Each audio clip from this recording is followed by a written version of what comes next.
How do you increase restaurant sales? It's actually more simple than you think it is, but it's all about focusing on the right things. So in this video, I'm gonna show you how to get them in the door, which is really important, how to get the most out of them. We wanna make sure the value of the customer is maximized when they come in, and then how to retain them. This is like the biggest piece right here at the end is gonna be how do we retain the guest? Because this here is how you're gonna increase and maximize restaurant sales. So I want to start with this. So this is what I call the circle of life, and this is what you really want to focus on to have a successful restaurant. All highly successful restaurants have these things. Now, full transparency, the restaurants that we work with are successful. They're usually successful and they want to just get better, do better. But this applies to any restaurant. So if you're struggling right now, if you're kind of just towing the line, whatever it is, this will help you. Now, don't get me wrong, like restaurants that are successful right now are still feeling it, right? And there's a couple of things we have to understand. First of all, prices of everything is up by 35%. That means the labor, food, alcohol, disposables are all up by 35%. Rent's up by, I think, 10%. Electricity's up 10% year over year. Everything is costing more money, which means your margins are getting smaller. Now, that's not all doom and gloom because we don't want to look at it that way, right? We don't want to be like, we're the victim, right? This is just the circumstance we have to deal with. Instead, we want to learn the rules of the game and then play to win. And so we have to think outside the box, and that's why I always talk about two things when I work with clients is innovation and focus. We want to be innovative in the way that we do things, the way we think about things, and the way we operate, and we want to have focus. We want to focus on the right things, and that's where a lot of restaurants get it wrong. They focus on the wrong things, they're not innovative. They do things the way they were taught how to do or the way that we've been doing them since 1999, and honestly, since even 5 years ago. Why are we operating the same way we operated pre-COVID? It makes absolutely no sense. Everything has changed and we have to focus on how we're going to play the game to win. I'm gonna show you how. So right now for this video, we're not focusing on the bottom half of this. We're gonna focus on these three things, which is marketing, customer value, and retention. So marketing is one of it, right? How do we get people in the door? Now, restaurant owners focusing on the wrong things, they usually focus on this too much. They focus on this in the wrong ways. And a lot of times the marketing tools that they have aren't actually the proper marketing tools to use in order to be fully successful. So we wanna focus on the right marketing aspects of it, okay? So I'll give you an example. Let's say a restaurant's opening for the first time. We've been a part of many restaurant openings and they're like, I'm focused on the PR, I'm focused on getting in magazines, or focused on getting, the awareness out there, which is great, okay? There is a place for that, but there's a lot of focus on that and a lot of money that goes into that. Instead, what you wanna focus on is your training. How well are you training your staff? Because retention is going to be everything, right? If we get people in the door, awesome, but if we're not retaining them, then what's the point? We cannot look at customers as a one-time transaction. Getting them in the door is not the victory. Steve Jobs famously said, if a customer buys once, you've made a sale. If they come back, you've built trust. And if they tell others about it, you've built a brand. And so we want to focus on building a brand. We want people coming in, of course, so we can sell them stuff, we can give them an experience. But then secondly, we want them coming back because retention, by the way, after year 2 is 80% of your business. And then number 3, we want to tell their friends and family about it. We want them to be the marketing machine, not trying to create a marketing machine out of nothing, because word of mouth is the most powerful thing a restaurant can have. So we need to focus on that. Now, who's in charge of getting people to come back? Who's in charge of making sure people tell other people about the experience they had at your restaurant? It's going to be your staff. Your staff is going to be in charge of it. Your managers, your servers, your bartenders, but your bussers too, and your food runners, your hosts, they all play an integral part in maximizing the guest retention. So we have to focus on training them the right way. If you don't train them, you're going to fail. And so that's why, for example, when a new restaurant opens, it makes no sense to put so much money into marketing, into PR, into magazine ads or online ads or a social media manager or whatever that is, versus I'm gonna put a bunch of money into training. I'm gonna make sure they're trained up at the highest level possible. I wanna knock this thing out of the park because great to get people in the door, but if we get them in the door, we don't retain them, we don't get them talking to their friends and family about it, spreading the word, then what's the point of all of this, right? We failed because one-time sale isn't enough, and you're gonna have that giant spike at the beginning, and then it's gonna fall right back down, and then heaven forbid go down below the line, and then now we're not making money, we're not profitable. You wanna recoup your money as fast as humanly possible, and the way you're gonna do that is through guest retention. You want people coming in the door, but you wanna multiply those people, right? So let's say we focus on marketing and we put a bunch of money into PR and all that good stuff, and we make deals with influencers. Great, we're gonna get people in the door. Let's say we get 100 people in the door, but only 20 or 15% of them come back because we don't have our staff properly trained.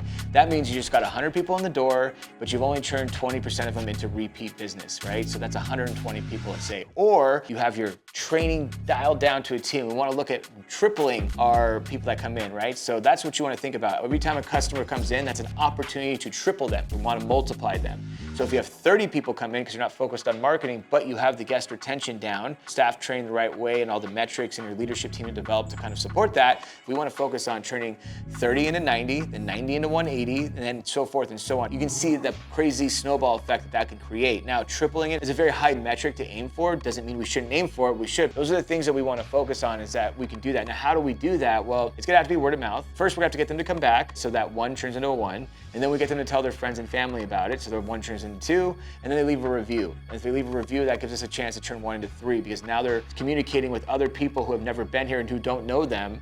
That word of mouth is still impactful online. And so now you have reviews going through the roof. One of the most successful restaurants I've ever worked with had 6,000 reviews and they're 4.9. That review count alone will get them business like crazy, because when people are looking for restaurants in that area, which is a very dense populated area with lots of restaurants, lots of competition, they see them at 4.9 with 6,000 reviews, and real reviews that actually talk about the experience. People don't even read the reviews at that point though, they just see the numbers and they go. Also, there's social media marketing, and if you're serious about social media marketing, I dive a lot deeper into this, but social media marketing is not about posting pictures of your food.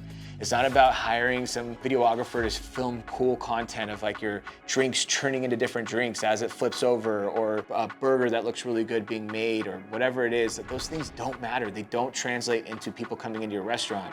What they want to see is you. They want to see entertainment. Why are people on social media? They're on social media not to be advertised to, not to watch advertisements. They're on social media to be entertained and to build a connection, right? So if you can build a connection with them and you can entertain them, then you will be successful.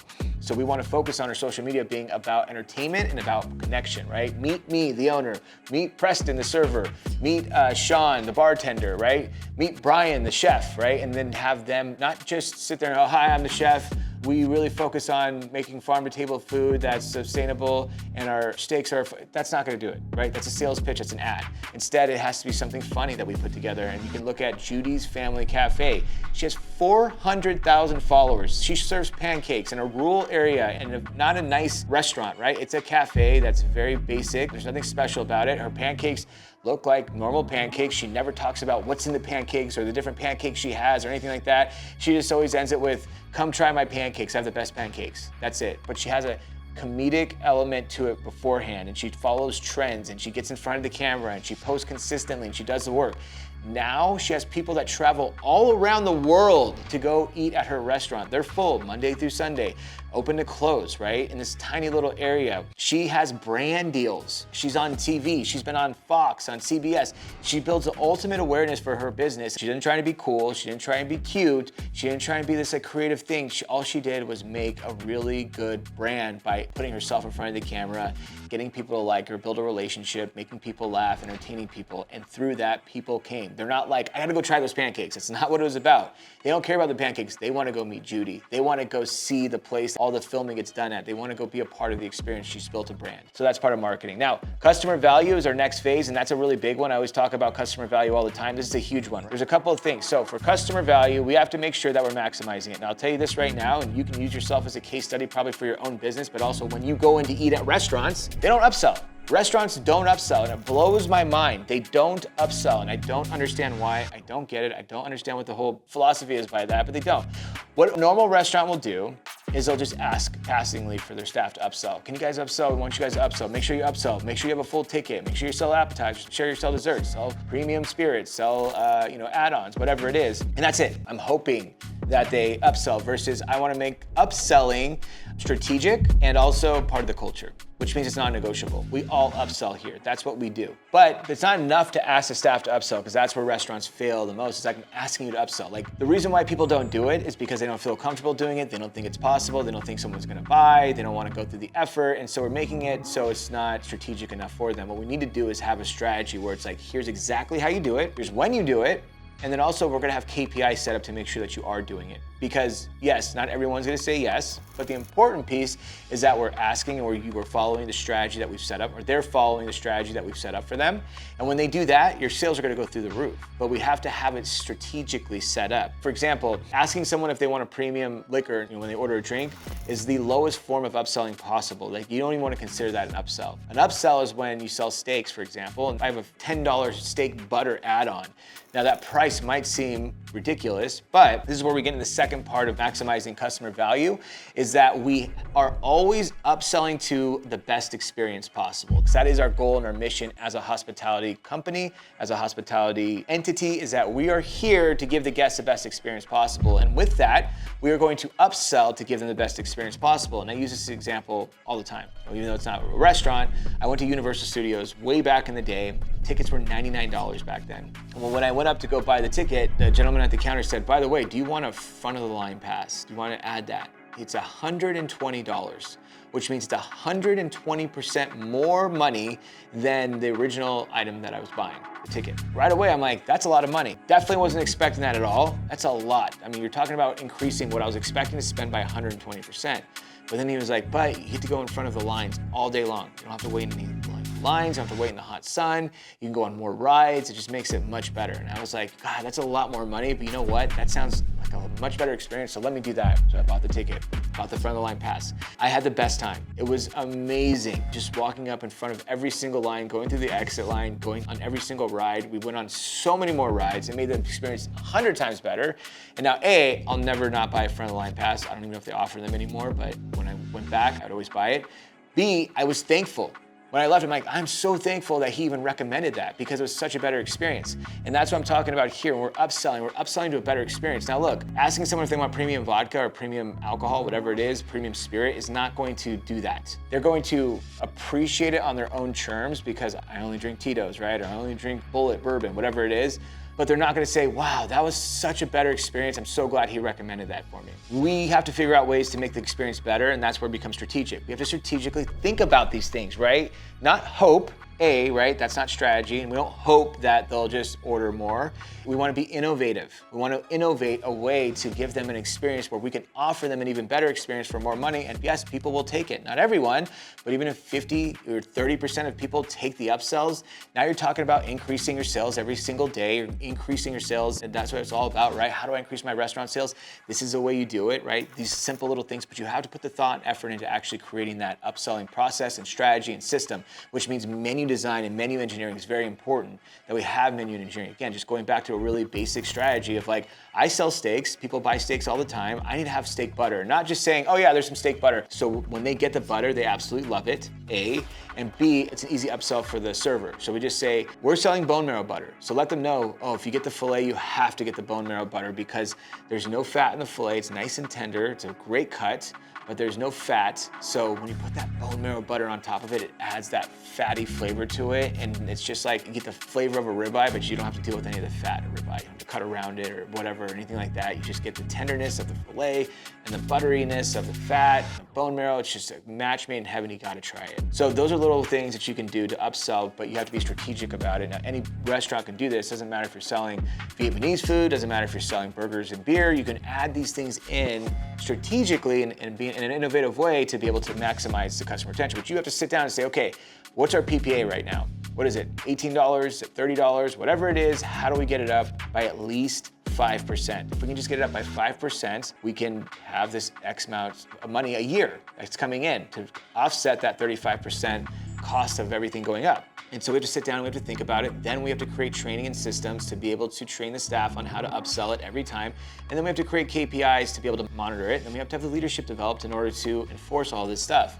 Now, it sounds complicated, but it's not. It's like anything else. You have to create a system, you have to set it up, and then that's it. Now you're off and running. But it's that upfront work to get that huge payoff at the end. But if you don't do the upfront work, you're not gonna get the payoff.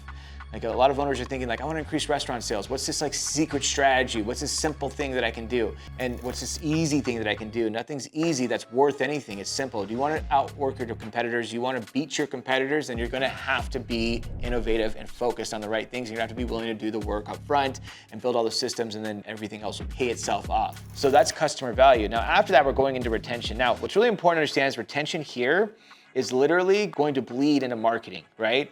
The more retention you get, you can put that right into marketing, because retention is literally your strongest marketing tool. You can rely on marketing for awareness. You can really push for it, but there's only so much awareness you can build in your area. Now, if you want to go across state lines and get people to come in from out of town or different cities, absolutely you can do that. You're going to have a couple of things. One, you're going to have the food, but more importantly, you have to entice them with entertainment, right? You want people to come in to check out your venue, to check out you, or to check out your staff, or check out the brand. And so you have to build that brand value. And if you're doing it through social media, it's going to have to be through entertainment.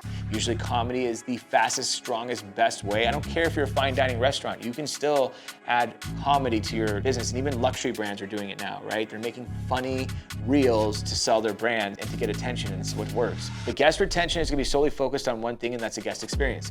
Are you giving them an amazing experience? Not a good experience, amazing experience. Good is not good enough. How are we wowing the guest? How are we making them feel like a VIP? And how are we going above and beyond in a creative way?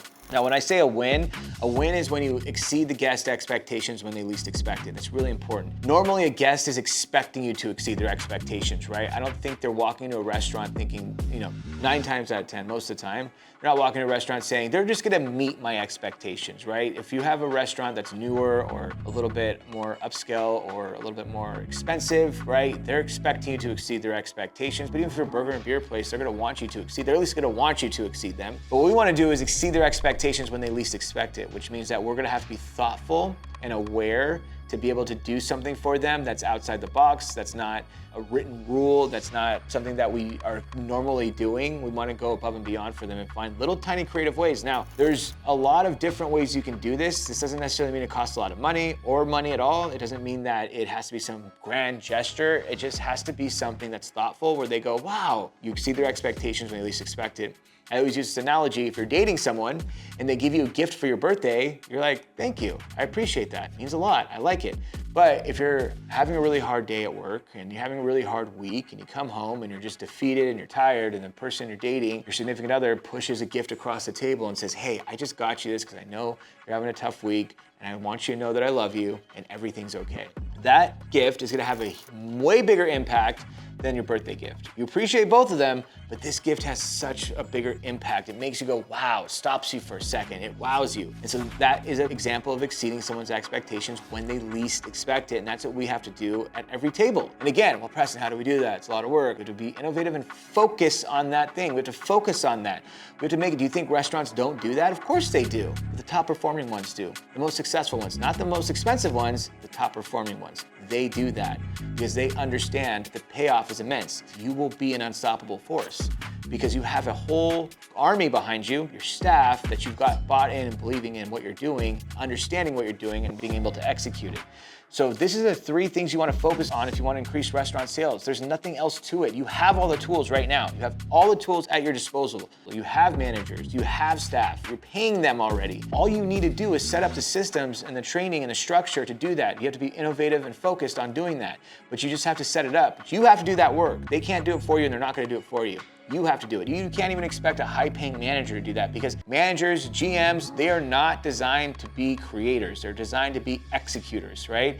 You give them the tools and they will execute for you, but you can't expect them to build the tools. You can't expect them to find the right tools. That's not their job. That's not their design. Yeah, you might get lucky every now and then to have someone that does that, but 9 times out of 10, it's not going to happen. You can't rely on them. What you need to rely on is yourself as the visionary, and this is your job as an owner and an entrepreneur, is being a visionary and coming up with these things and having these focuses. And right now, if you're a manager watching this, you could become a very powerful, very valuable manager who can pretty much ask for anything you want when you are able to do these things. So if you're able to come up with these ideas yourself and come up with these systems and structures yourself, then you're going to be able to be very successful in what you do. But that's what you want to focus on right here. So the marketing aspect is strictly on the guest retention. And then if we're going to do marketing, let's make sure we're doing it right through social media. You'll hear this a lot too, where people say, oh, social media doesn't work, right? Or it doesn't really get butts in seats. You hear that all the time. Not true. Judy's Family Cafe is the example of that. They have nothing that they're offering that you can't offer. I know there's a restaurant in the UK that has like a $30 million build out with all these gaudy designs. It's just a fine dining restaurant, and they can film that and people are gonna go, I wanna go there. because it's so unique, it's so expensive.